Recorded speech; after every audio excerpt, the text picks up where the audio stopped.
এখানে আসার আগ মুহূর্ত পর্যন্ত আমি ঘাড়ে এরকম বাঁকা করে রাখতাম।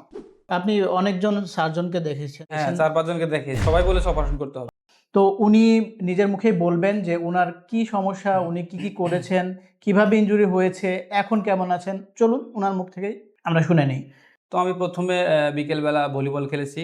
রাতে ঘুমানোর পরে সকালে যখন ঘুম থেকে উঠি, তখন দেখি আমার ঘাড়ে অনেক ব্যথা। পরবর্তীতে আমার ব্যথা যখন আরো দিন বাড়ছিল, তখন আমি একটা এমআরআই করেছি। এমআরআই করার পরে সেখানে ডক্টর বলেছে আরকি পিসিআইডি হয়েছে C5 ডিস্কটা C6 এ। ফেটে গেছে হ্যাঁ, এমন ফেটে বলেছে। গেছে।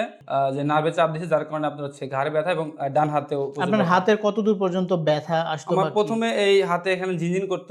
ওকে। পরবর্তীতে এক জায়গায় আমি থেরাপি দেই। ওখানে একটু ঝিনঝিনটা কমে। কিন্তু আমার এখানে যে প্রচুর ব্যথা করত, হুম। সে ব্যথাটা কমতো না। তো তারপরে এখানে যখন আমি ট্রিটমেন্ট শুরু করি, শুরু করার কিছুদিন পরেই আস্তে আস্তে এই আমার ঘাড় একটু ফ্রি হতে থাকে। যখন আমি ১১ টা সেশন শেষ করি এবং ৪ টা ওজন শেষ করি, শেষ করার পরে হচ্ছে সামনে ঈদ আসে, ঈদে আমি ছুটি যাই। তো ছুটি যাওয়ার পর আমি কয়েকদিন যে আপনি যেরকম বাসায় রেস্ট হ্যাঁ, নিয়েছেন। রেস্ট নিয়েছি এবং যে এক্সারসাইজ গুলো দিয়েছেন সেগুলো করেছি। যার ফলে আমিও ৪-৫ দিনে আরো উন্নতি হয়েছে আমার। আরো ইমপ্রুভ হয়েছে, আমি জি। তখনই ৭০% এর উপরে আমি মানে ফিট হয়ে গেছি। নরমাল ওকে, স্বাভাবিক ওকে। চলাচল করতে পারি, ঘাড় নড়াতে পারি। উনার যেহেতু ডিস্কের প্রবলেম আছে, ডিস্কটা হার্নিয়েশন হয়েছে।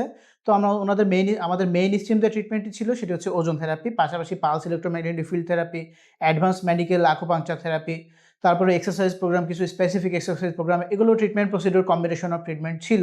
তো পিএলআইডির পাশাপাশি যারা এরকম ঘাড়ে ডিস্ক প্রবলেম নিয়ে যারা আপনারা সাফার করছেন, ভুগছেন, তারা চাইলে এই বেস্ট ট্রিটমেন্টের জন্য কিন্তু আমাদের সাথে যোগাযোগ করতে পারেন। ধন্যবাদ।